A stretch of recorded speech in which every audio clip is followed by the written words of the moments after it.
The following program was provided by an independent producer solely responsible for its content. The opinions expressed do not necessarily represent the views of this station, its staff, board of directors, or underwriters. Hello, I'm Carl Seidel, host of The People's View, sponsored by the Nashua City Republican Committee. And if you want, we meet at the Crown Plaza the second Thursday of every month. And if you want to find out more information, you can go to our website at nashuagop.org. Hello. Today we have honored guests. We have the elected, well, I shouldn't say elected, the nominated Republican Speaker of the House, Bill O'Brien.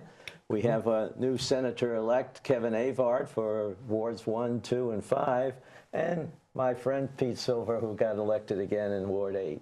And so did you. And that's right, I got elected too. We're all kind of going to chew a little bit about what we see coming in the coming legislative session. So, Bill, your election was just by 4 votes, so that was close. But you came up, I think, Gene Chandler wanted to make it unanimous, and you wanted to make it a whole team effort. So I kind of appreciated that approach that you're taking. Yeah, you know, the thing about a thin majority, it's still a majority. Mm-hmm. And you know, it was good that so many people came forward. There's a lot of rhetoric, you know, as you recall. Mm-hmm. And certainly Gene Chandler is one of the classiest individuals in the state. And you know, the fact that he did that was much appreciated, and mm-hmm. we'll have a good working relationship, I'm sure. Well, I think it'll help bringing him on. You're going to do somewhat the same things, or are you waiting to see how everything settles out? Well, you know, I haven't made any decisions on leadership or appointed positions. I was really thrilled that last time he agreed to be Speaker Pro Tem. Yeah. You know, certainly that's the kind of participation I would hope to see Gene involved in as we go forward. But, you know, it's a discussion that he and I should have. And he's out hunting right now. Oh, is he? Yeah. Yes, he is. Yes, he is. Yeah. Okay. Well, there's going to be a lot of things that have to be done in the next couple of months before we start the legislative session. Okay. I know I went through that with you the first time. And you got your team all set yet, or how is it going? We certainly are beginning that discussion. Mm-hmm. You know, I've talked with a few people, and there really is. I mean, there's not only staff appointments, employees of the House, some of the positions you have to fill, but there's also leadership, and then there's committee leadership, committee membership, and seating assignments, and then really the most important task at all, and that's where do people park. Mm-hmm. And so, you know, really the most difficult one to solve. It's very contentious. Yeah. It really is. So. I had fun with that last time. Yeah, okay, we just found our volunteer here. What was his name? Remember, he came in and was complaining about his seat, and I said, well, why don't you give up yours? Or there's someone else that needed to walk over. Why don't you give up your space then? Well, no, that's all right. Yeah, it's funny how that works. Yeah. That's funny. And so, you know, it's kind of pieces of puzzle to put together. Last time I didn't spend a lot of time on that. I got people who were, you know, better at puzzle making than I am, and I guess, Pete, you must be one of those people. It's a puzzle. There's no doubt about it. Seating thing too, myself. So and you know, we have to work with the Senate, because the Senate has you know, room assignments and seating. And yeah, we got nice seats in there, huh? Yeah, you do. You have a little table and everything. Got a little draw. Yeah, it's not quite as good as my table and my chamber, but it's okay. It's gonna be fun. It's gonna be fun. There's a lot to absorb just transitioning. I think it's easier for somebody who just goes into the Senate and not coming from the House, because you have to unlearn some things, and it seems as though there's a whole different way of doing things there, and it's going to be a process. Well, you get a little bit more assistance, though, too. Yeah, oh, definitely, and I'm looking forward to that, actually. You get an aide, if I recall. Yes, or we could share an aide too. So that, but either way. Hopefully I'll be paired up with Gary Daniels. He won as well. Okay. And have you practiced holding your head like this? This isn't going to work with Kevin. No. I still get my hands dirty. I still work for a living, and I meet people and I work hard. But you know, it's funny. I just heard somebody whispering in the halls, or not even whispering, yelling in the halls. Now we got one of us. You know, just one of the regular people. And I just kind of took that as a badge of honor, because I represent the working class people, if you will, the people that I could talk to anybody. I could talk to people in their poverty and people of wealth. They're all the same because I meet them every day. I'm working. I clean their carpets. I clean carpets and I'm a senator. Yay, right? That's the working people. You want these kind of people up there. I think these barriers need to be broken down. One I've thought is one that most people wouldn't think of is some years back a rule was put in place that senators can't come on the House floor when we're in session and vice versa. I'd like to break that down. You're legislators. Sure, There's no reason that if you are seeing something that's happening with a bill and Representative Silva or Representative Siddell are on the floor, you just couldn't come in there and just say, hey, can I talk to you about that? I'm all right with that. It's interesting because the vote was cast. I was outside. I was waiting for everybody to come out, and I stood out back, and I'm just watching all my friends come out the back door. I saw you there. And everybody, I'm shaking hands, and people, guys, big old guys, burly beards, give me a hug. Good for you. And I'm thinking that it was nice to see everybody, and there's a camaraderie, and I hope we have that same in the Senate as well. But I missed them. It's kind of a weird thing. And there shouldn't be the artificial barriers. And certainly one of the things I want to do, and I know it's a little bit more difficult on the Senate side because there's 400 of us and 24 of you folks, but certainly have senators in our caucus, Republican senators obviously because they're caucuses. But I want to break down this past practice we've heard of, the Senate having their institutional prejudices and ours have. This is the business of the people of New Hampshire, and that just shouldn't exist. That's funny too. As well as I saw the cameras were downstairs, and everybody was going up to cast their votes, and one of my former friends, reps, came up and said, "Oh, there's the enemy now." Yeah. And I thought, "Oh, where did that come from? Are you kidding?" And it was tongue-in-cheek, but I think she was expressing something that exists underlining, and that really should be eliminated. I don't think a lot of people realize that, too, that there was some, I don't know what you want to call it, animosity, but it's some kind of barrier anyway. And breaking it down, I think it really... Part of it's an emotional thing, Yeah. certainly. If you're one of 24 senators, there's a tendency to look at yourself as being somewhat different than being one of 400 representatives. But if we keep in mind at all point that, first of all, we're Republican legislators, Right. That within our party, we are Republicans and looking for the similar things, the limited government, fiscal responsibility, and all the things that we talk about. Those institutional prejudices become very insignificant. They really do. And I want to promote that. I don't want us battling with the Senate. I don't want us battling with anyone, but certainly to the extent we're going to have some opposition, it should be on principled issues, not and institutional prejudices. And knowing about their attitude to a certain approach on a problem might help us modify it before we have to get to a committee. And then there's another thing. With 400 representatives, we were able to work very extensively on a bill. It's more difficult to do. We send you over all these bills that 400 representatives have worked on, and the 24 of you can just be inundated. Certainly there's an opportunity there for you to have an input into the House proceeding. If you're going to spend some time on it, folks, could you look into these issues or hear from these people? And we can do some of the legwork that 400 people can do and 24 can't. And I've offered that to a number of reps, is the fact, I'm asking them, I told them I'd have my ear to the ground. Because the reps do have a little bit more, you have 20, 12, 20, I don't know how many people are in some committees can be huge. Yeah. And they can really, spread the burden.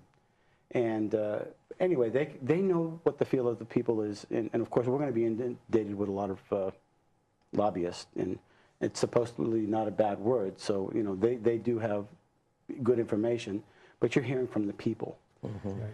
And that's one of the reasons I ran, is because I know what the people are saying. I'm living with what the people are saying, and I want to bring that to the Senate. And I congratulate you on the past of having redress.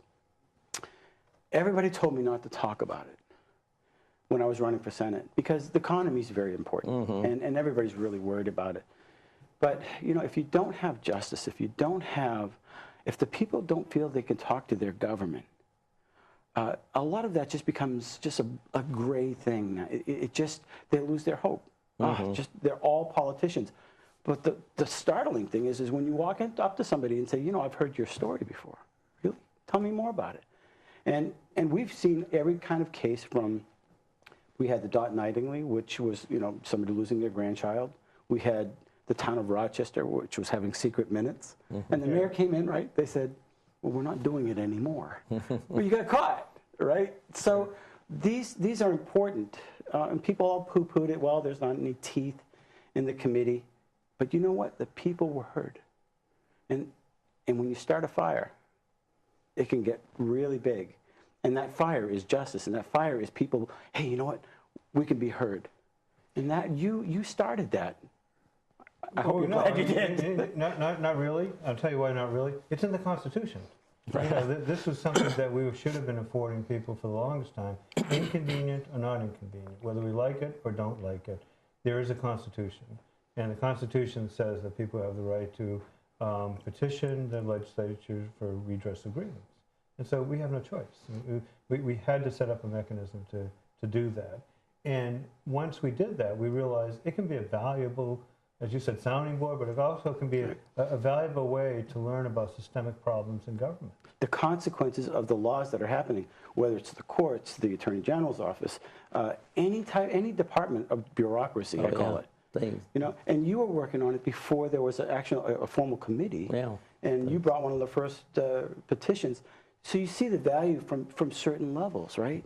Well, that is going to be a big issue. I know you're going to follow up on that, but the budget's going to be a monster issue for everybody. We got such a hole. I don't even know what the dollars are anymore. Well, there's a developing hole in the budget. It comes from mismanagement. You know, the revenues are where they should be, very close. But it seems that we're developing a deficit, not like the $800 million that we had when we went in last time, but a couple $100 million, and that's, you know, going to be something we have to deal with. The harder issue to deal with, Carl, and you know, I'll alert you guys to it now, is our business taxes are third highest in the country, and we all like to go around and say, you know, we ought to have lower taxes because, you know, voters like to hear that. You know, we all like to hear that, and what we have to explain to them and understand ourselves, then explain to them, is that as Mel Thompson, Governor Thompson, my favorite New Hampshire governor, said, there's two sides to the tax issue. And the side that we have to mention is that low spending. Low spending causes low taxes. And so we can't reduce those taxes unless we look very carefully at the spending, look at privatization opportunities, look at functions, once again, from the perspective of, is this a core function or is this not a core function? If it's not, how much dependency have we caused by engaging in it, and how, if we must, do we unwind that? There are efficiencies that we can have in government. We can bring business practices to government. Let me just tell you a little incident that happened with me over the last couple of days. Like some state reps, I can participate in the state employees insurance program. We have to pay 100% of the costs. We don't get any break there at all, but it's nice to be able to do it. It's convenient and all. And so right about the time of the primary, I paid my October premium, and I made out the check, and I left off 90 cents. Instead of X, you know, and 98 cents, I put 8 cents. And so a couple of days ago, I get this notice, and it says 30 days notice of cancellation. Then I look at the letter, and it's dated November 13th. It says, unless I pay by November 28th, you're canceled. I'm going, that doesn't sound like 30 days to me. But even putting that aside, the letter came to me certified mail. So I looked at the envelope. It cost them $6.84 to send me a cancellation notice that's defective for 90 cents. We have to look at what is systemically, the same thing we talk about with redress agreement, what has systemically gone wrong in government that there would be that kind of an approach rather than just, hey, we got to throw the 90 cents on the next month's bill. You know, there's opportunities to save money as you fine-tune an operation so it doesn't engage in that kind of behavior. That's one of the issues, in a way, that I want to pursue, too, because I don't see any evaluation of what we pay for being evaluated. Did we get our money's worth? Was it done on time? Was it, did you have any problems and stuff like that?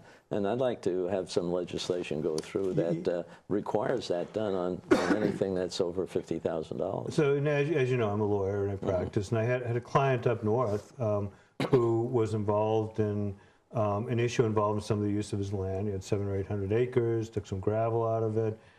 As I understand it, he thought if you get a permit from the town, that was enough because the town told him it was enough, but he didn't get a permit and so forth.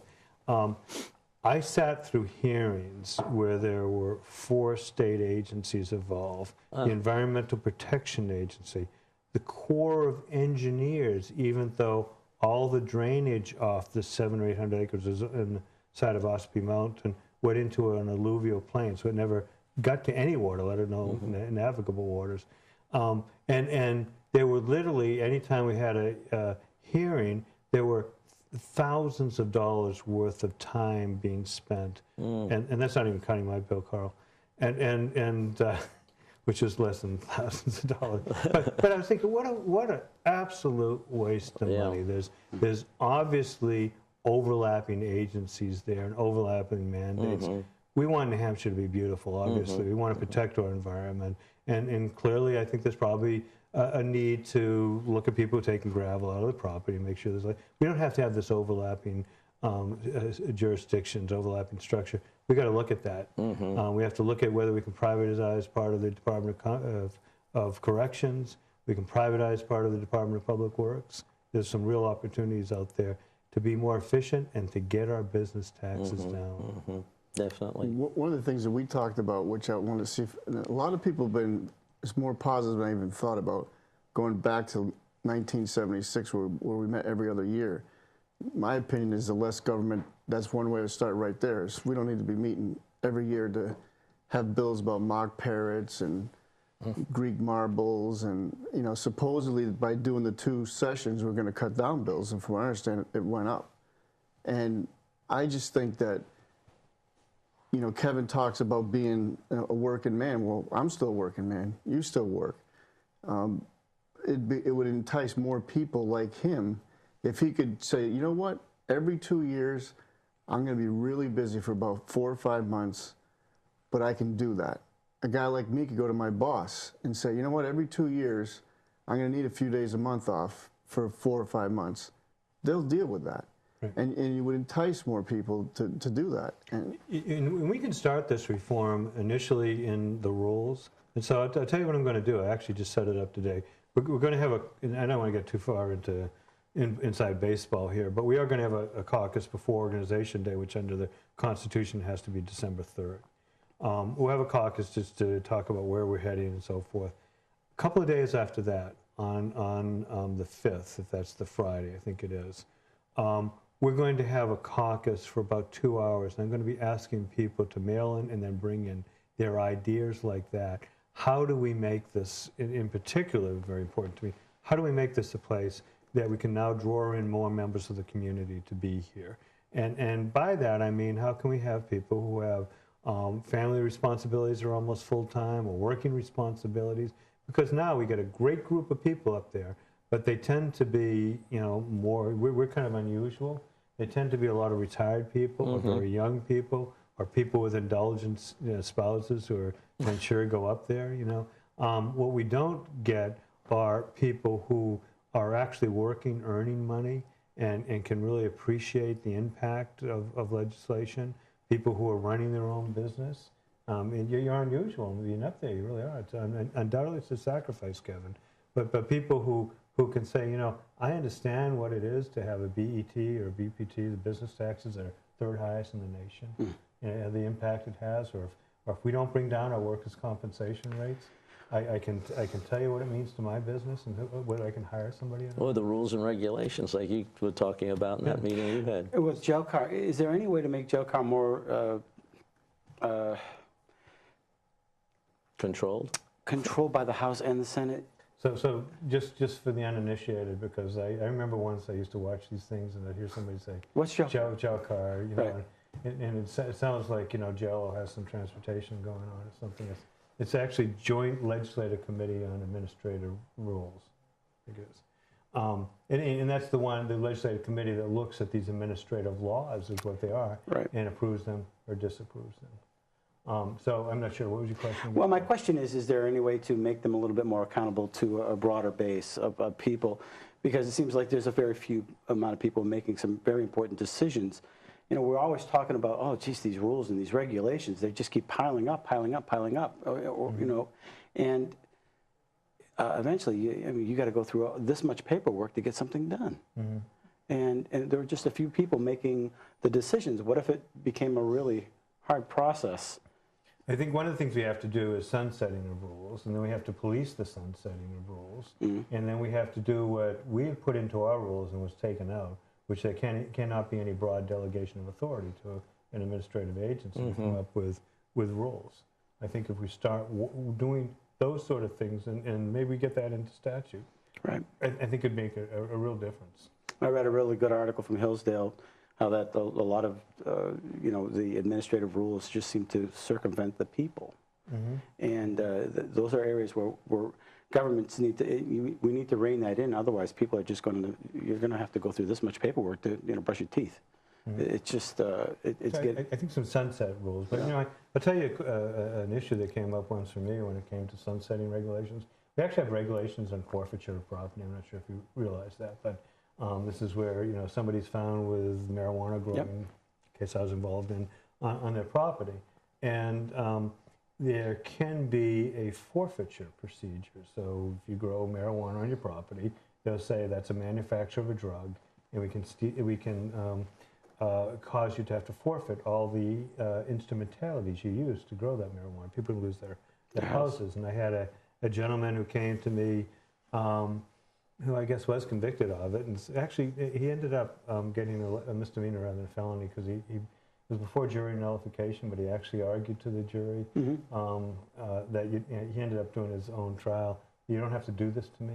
And the jury said, yeah, we won't. But they were so angry they were going to cause him to have to forfeit his property, and we found that the regulations had lapsed, and they were out without loss. I kind of felt bad about it in one way because I pointed it out to them, and so they couldn't do this guy, but they immediately put the regulations back into place. But good thing you knew about jury nullification. Yeah, he actually, this is, the fellow was somebody who was involved in it in Grafton County, and he had spent time, you know, handing out the notices to jurors and all that as they'd go in each month to Grafton Superior Court. And eventually he got caught up in it, and he actually did an argument that I think was better than most attorneys could do, not because he was more polished, but because he was more genuine. It was him, and he was able to say, I'm not a bad guy. Right. I'm your neighbor, and I grew some marijuana. Don't take mine home. And I was probably wrong. Just use it myself. Don't do this to me. Right. And it was very powerful. It really was. Exactly what jury nullification should do. It's a sense of the community, and it'd be outrageous. Manufacture of drugs in New Hampshire is a 5 to 7 year felony, and you can be fined $100,000, as opposed to possession is like a misdemeanor, and you can have up to a year in jail and It doesn't seem fair. $2,000 something. I know one of the other areas that is energy that a lot of people are talking about. That's going to be something that they have to develop some kind of a policy. Have they been doing any work at all on that? Well, apparently no policy, but a lot of us have been giving a lot of thought to it. Yeah. And certainly we have to avoid the approach on this issue that has come to characterize states like California, which is don't build anything anywhere. Right. Somebody told me this, NIMBY isn't, not in my backyard is not the operative acronym anymore. No. It's something like banana, don't build anything near anything, or something like that. Build anything, I don't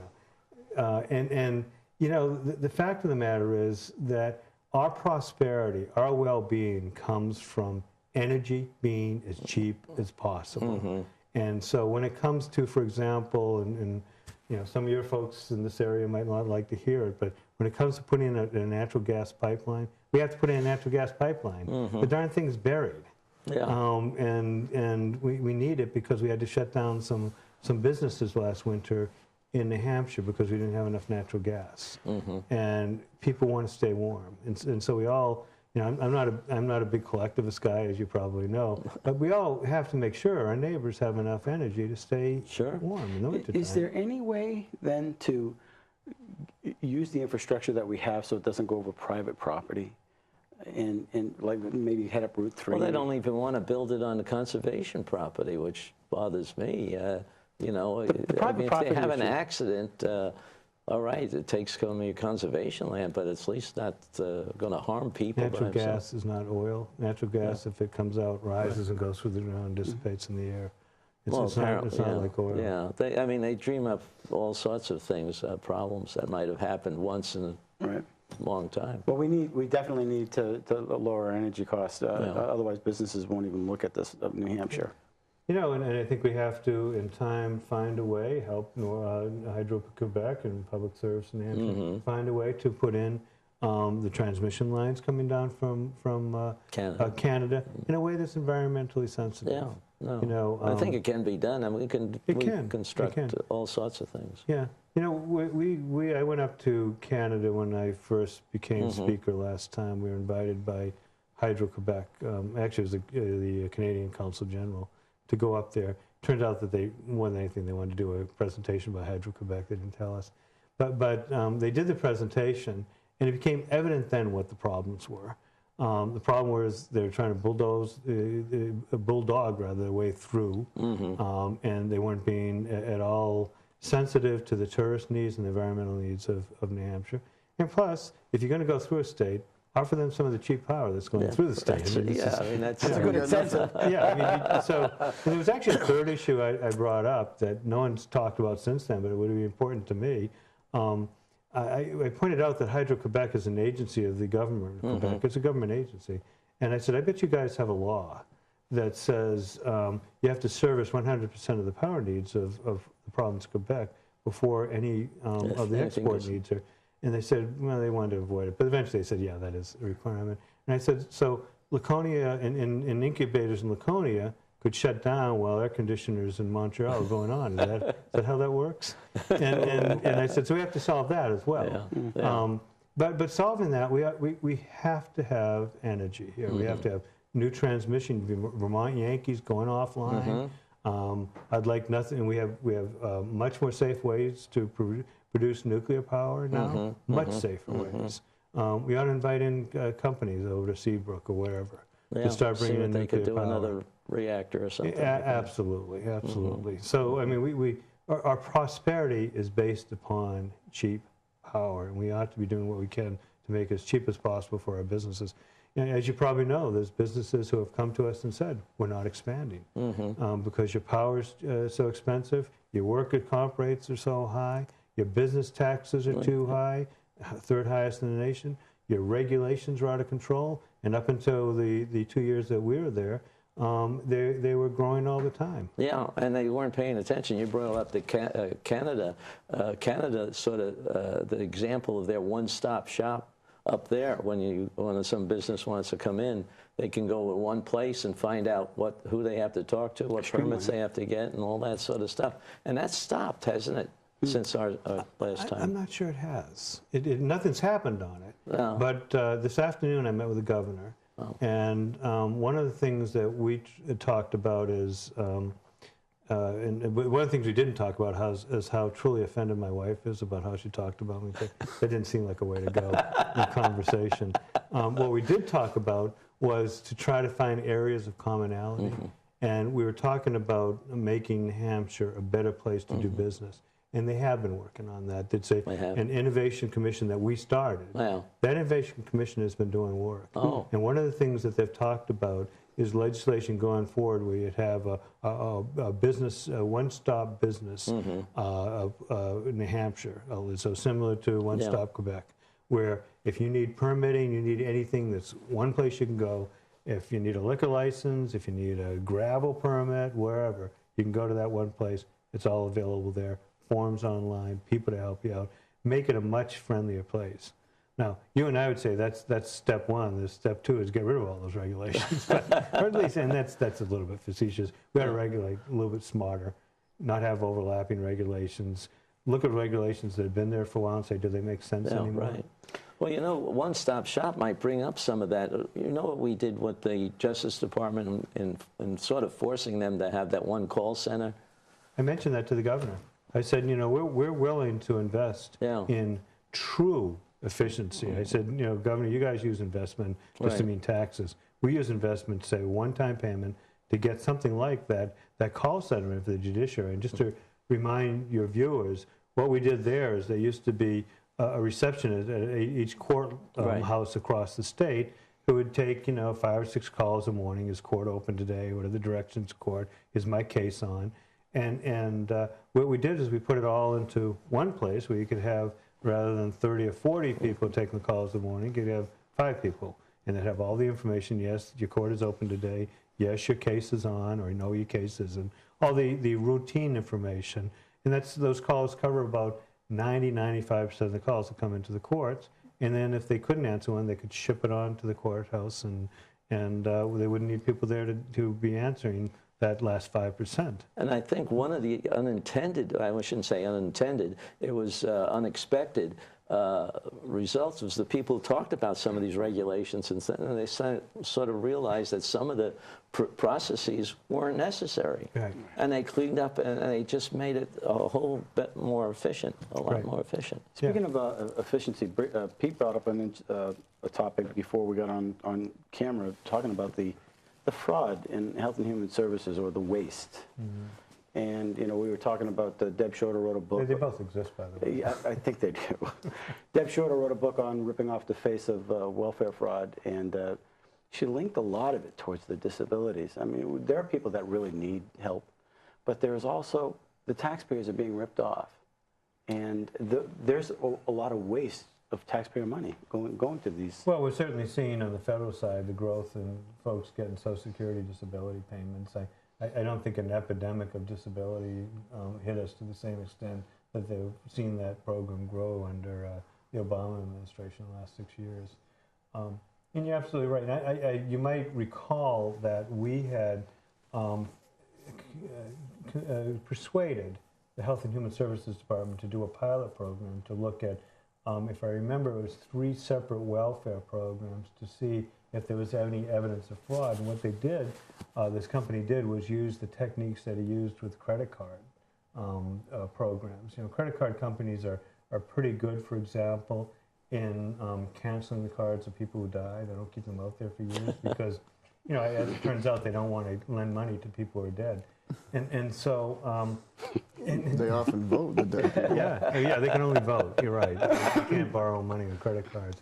And so what they this found is, like in food stamps, for example, was a horrendous number. I'm going to be drawing on somewhat vague memory, but it was all the order of 10% of EBT recipients, or what do they call a food stamp program? SNAP, the Supplemental Nutrition Assistance Program, is food stamps. They found that 10% of them in Hampshire had primary addresses outside of Hampshire. And what's the dollar figure with that? It's a lot of money. It's millions of dollars. I would tell you, incidentally, we ended up passing a law as a result of that problem. And we asked the federal government, the Department of Agriculture, do you want to join that? Because they pay 100% of the SNAP costs. They said, we're not interested. We said, well, just a pilot program has found a 10% fraud rate. Not interested. We found on Medicaid recipients, now Medicaid is not Medicare. Medicaid is the assistance used to be for indigent people, now it's for anybody Obamacare wants to put on it, up to 138% of federal poverty level. We found that 50 of them, I think it was, were dead. We found one recipient who had a primary address in Miami, Florida, which was assessed at $1.2 million.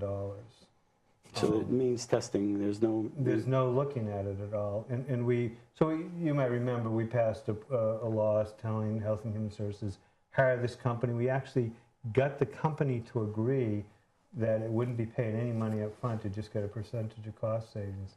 And not surprisingly, once we went away, Kevin, Health and Human Services just has not been able to work out the terms of that contract. And so it's never really gone forward. Really? Yeah, and we actually tested the EBT program as well, and we found, EBT cards being used at casinos and tattoo parlors. And you know, that's frustrating the people. That we all know what's happening, but nobody seems to want to address it. And you know, and people have a right to be outraged because, Kevin, I know how you are, and you're like a lot of us. If your next door neighbor or a neighbor down the street came and said, Kevin, I'm having trouble feeding my family this month, could I have a couple $100 to feed? And you'd probably say, you know, hope you're putting your life together, but absolutely feed your family. And that's what we're doing as a state. We're saying feed your family. I know you're having difficult times. We have a right to say, don't go take the money and run off and buy some cigarettes with it or buy some alcohol with it or a tattoo. Don't run off to Foxwoods with this money. Feed your kids. And yes, for somehow or another, there's a disconnect there where people are saying, well, you can't tell people you're giving this money to not to use it in a tattoo parlor. Well, I don't they did get in Colorado. In Colorado and Oregon, now they passed the marijuana, legalized it. There's bills coming forward that they should be able to use it to buy the EBT card to buy pot because they can buy cigarettes and booze. Why can't you buy pot? It's legal now. And yet, So where's it And at? that's the argument. They're saying, well, you know, they have a right, they're dignified. You know what you have a right to do? You have a right to take every bit of the money you earn and do what you want with it that's legal. You don't have a right to take the money that's given to you to meet your basic needs, whether it's housing or food or medical care, and run off to Foxwoods with it, or run off to the marijuana mill. Or a whatever really good example of that, if you don't mind, here in Nashua, there's an agency called The Front Door, located on Concord Street. They basically help young women with children, and they help them get their feet on the ground. They help them with their first month's rent. It's all donations, and most of it's donations. They have guidelines. You want this money? You have to. You can't have boys in your room. You have to. You know what I'm saying? You have to live a certain way, and we'll help you through the process. That's a great idea. Perfect. And it's helping them. It's helping them get reestablished. It's helping them get into the colleges. And you know what? We're Republicans. We believe in this. We want to help people. We want to help people, the young ladies that are struggling, the families that are struggling. And I just want to yell this out with all my heart. I am so sick of the media beating up on us as though we're some people that don't have hearts. We are the neighbors here in New Hampshire. We're the small business people. We know what's going on. I'm sick of the media just beating the crap out of us. And I don't like it. I'm offended by it. I'm offended by it when they go after you, or when they go after you, or this whole last campaign. We care. We care. I saw the people with their fist, you know, at the Capitol, and the crowds of people, and they were all misled. They were misled because the media is not doing their job. We're trying to make it good here in New Hampshire. We're trying to make it so that everybody can prosper.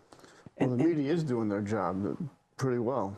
It's just not. The job is not a positive word. And it's not honorable. And it's separating people, and it's dividing people, and it's saying, look, these people are bad, these people are good. Look, I have people on my show all the time, whether it's The Front Door, or whether it's hospice, or HIV, all these agencies here in Nashua, and they're all needing something. Today I stopped on Amherst Street at the children's home. I just want to let them know we're available. And I'm reaching out, and we are reaching out. And as a party, we're not getting the credit for it, and shame on the media. I know the stuff that's been going out in the years past. When they demonized you, I didn't like it. I took offense to it because I didn't see what the press was saying. I didn't like it, as though you were some kind of monster. And you know, when I cheered that you became the new speaker again, I just saw some heads drop, and I had to laugh. I had to laugh because, you know, they're believing their own garbage. Well, they do. I mean, people do believe their own propaganda. They get swept up in it. You know. Nobody's perfect. But you know, it's like, I know they put a mailing into every district saying if you vote for your Republican state rep, you probably didn't get it because. I got them all. Okay, well you did. But it said if you vote for a Republican state rep, you're going to get the Bill O'Brien Koch brother agenda. Right. I did a couple of reactions to that. First of all, 57% of the vote for representatives went to Republicans. So That Koch brother money came in handy, didn't well, it? I'll tell you, I didn't get any Koch brother money, but we got to find out what that agenda is because Exactly. people voted it in. And they didn't pick up on those three Democrats who were billionaires who contributed to the other side. I didn't get a dime from the There was a Koch little brothers. article in the Union Leader about how many more millions of dollars were spent on the Democrats than were spent on the I think Republicans. I'm correct in the time period, but it's like this. Almost, in the last 20 years, of all the donators to political campaigns nationally, the Koch brothers are 56. It really is nothing more than what you talked about. They take a few things and keep on repeating it to the point that the repetition starts to give it some reality. Yeah. These are the Koch brothers. From what I haven't met them, but my understanding is they took their father's business and they built it into a $100 billion a year business. They're employing tens of thousands of individuals and giving them great lives. They're providing products that people want. And all they believe in, from what my understanding is free markets. You know, I was horrified the other day. I was flipping through the channels, and Nova, I like Nova, turned on Nova. This is a public broadcasting system brought to you by the Koch brothers. I thought, oh my God, no, not the Koch brothers. Nova. Did you roll the TV out of the house? Just You're gonna get the See, those evil but Koch you say brothers. the media, though, that's exactly, you guys were there, but I kind of went off at this city committee meeting because even they're starting to believe these stories. And I gave some perfect examples, exactly what they were saying about you being, divisive, and it's the opposite. How in God's name did we pass voter ID with the large section of libertarians that we had that don't want any IDs?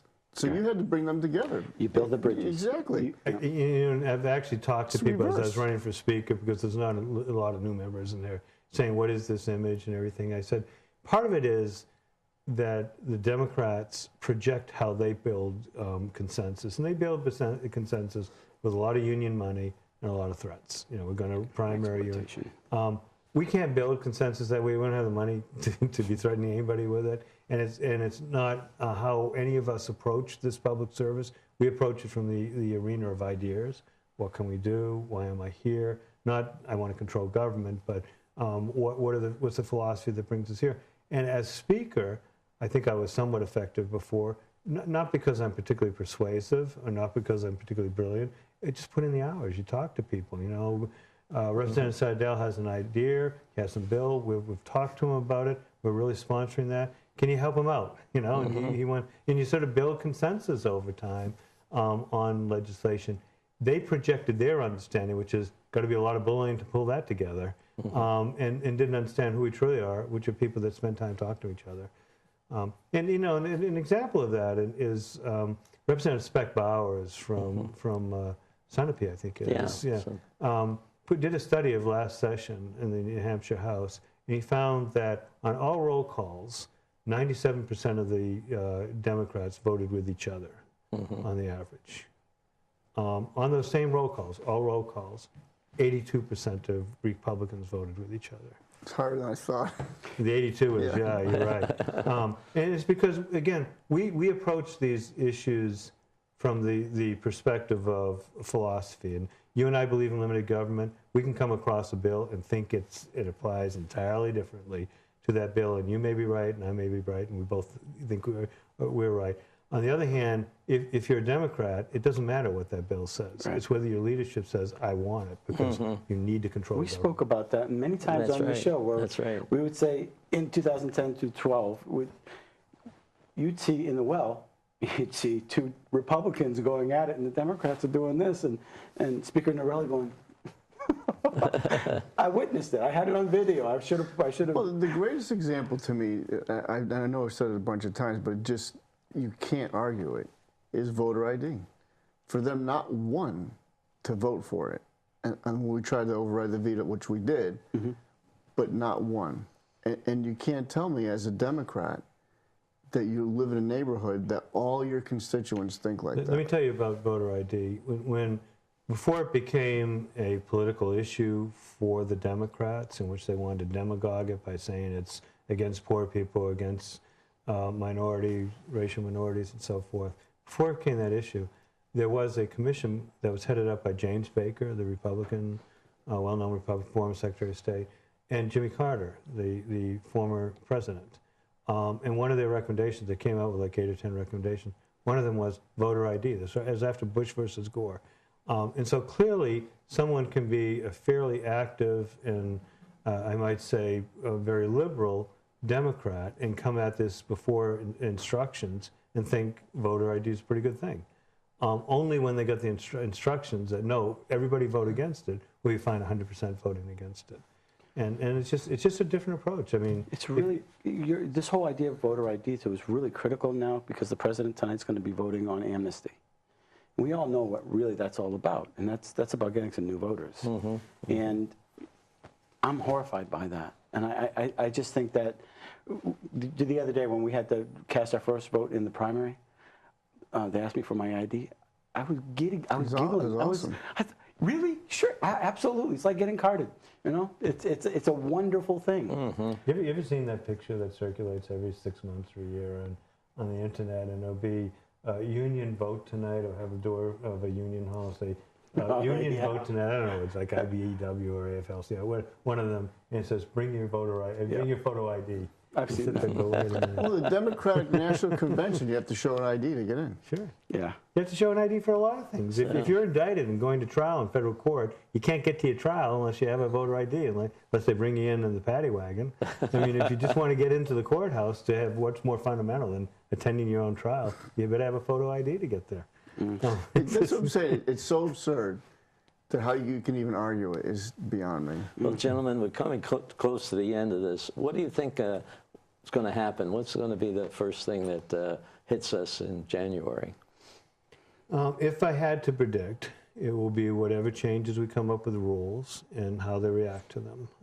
But as I said, we're going to have a House meeting, and we will just talk about whether it's going to sessions every other year.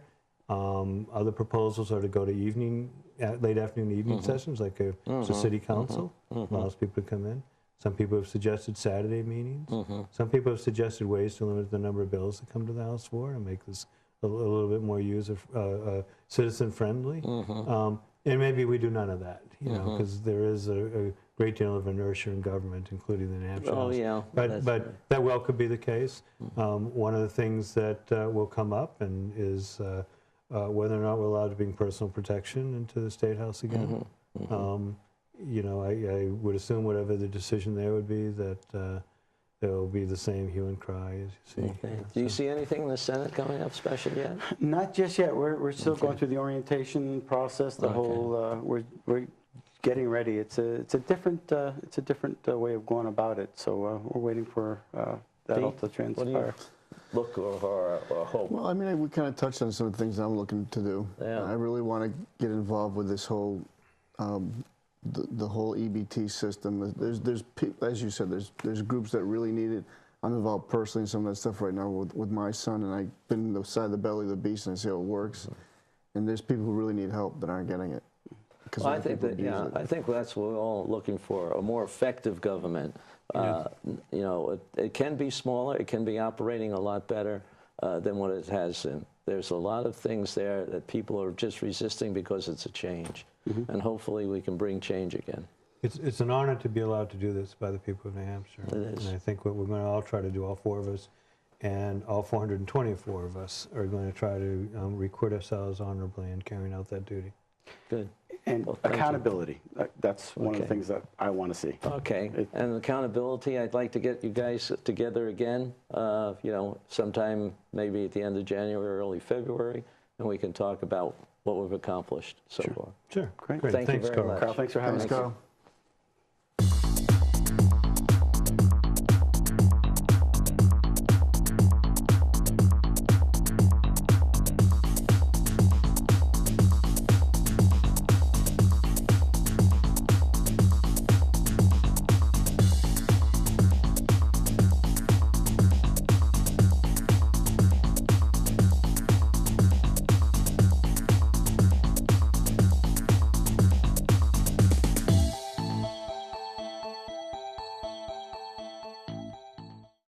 The preceding program was provided by an independent producer solely responsible for its content. The opinions expressed do not necessarily represent the views of this station, its staff, board of directors, or underwriters.